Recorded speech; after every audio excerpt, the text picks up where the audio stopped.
I always look forward to the weekend so that I can make something delicious for myself, and mostly I look for mutton because for the longest time I had believed that mutton is something which requires your time, patience, and it cannot be done in less than half an hour. It at least requires an hour or two.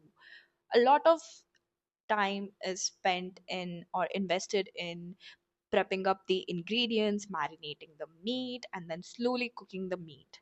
But with the ready to cook paste for curry it becomes really possible and really easy for me to make this mutton.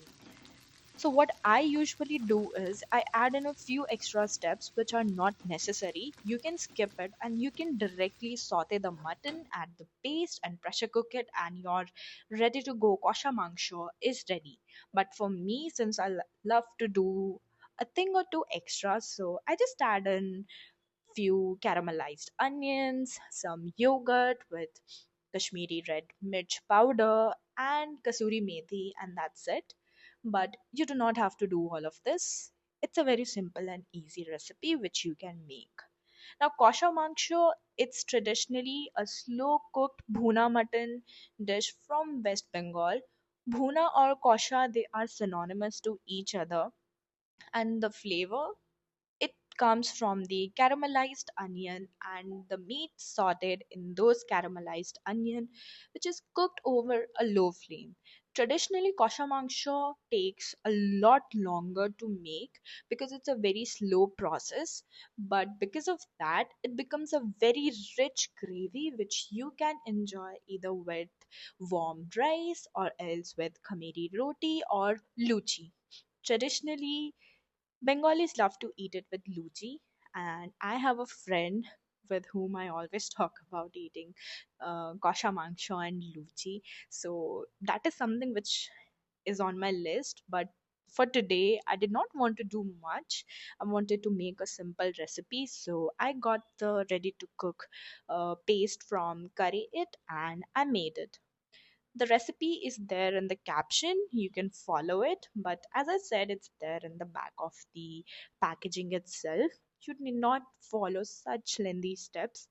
Just throw in your mutton, cook till it's brown, add the paste, then pressure cook it for 4 to 5 whistles, and it's ready. Additionally, you can also garnish it with coriander if you want, and you can make a nice salad to go with it. But I do not need or require anything else with my mutton, so that is all.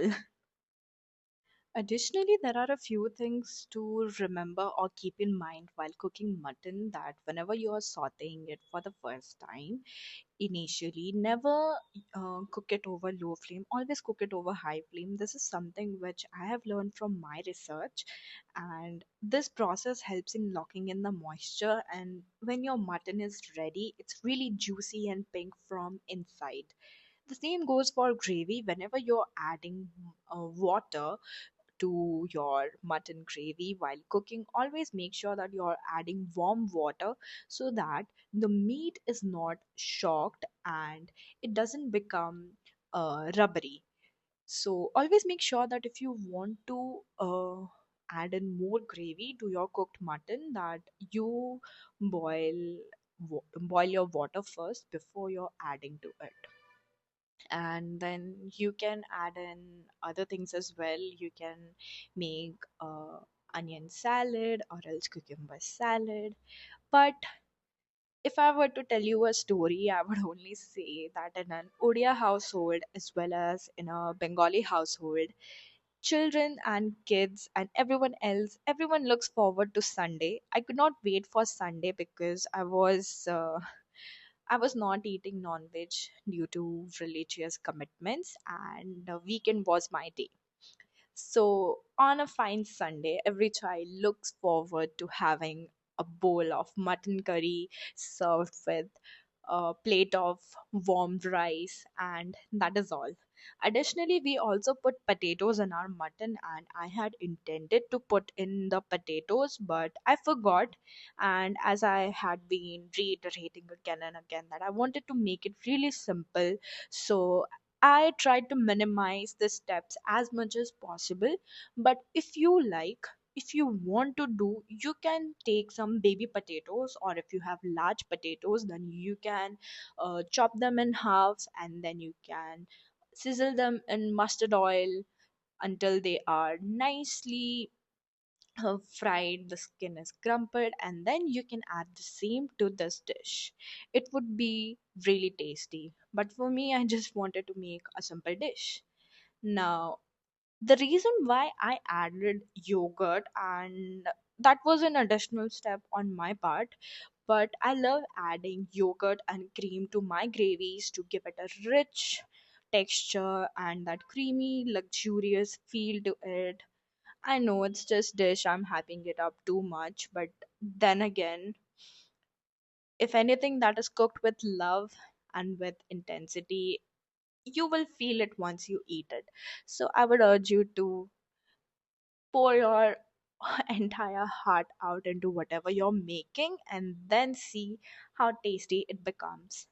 And I promise you, I actually could not add the video of me trying the food, but when I was actually eating this dish after it was done, I could not stop myself from admiring every single bite that I took, every morsel of rice which was coated in this gravy.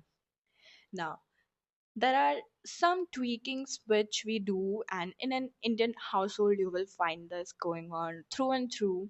So some people eat some little ingredients. It may be cardamom, or it may be black pepper, or it may be kasuri methi, or coriander, or maybe a tomato at the end or in the middle.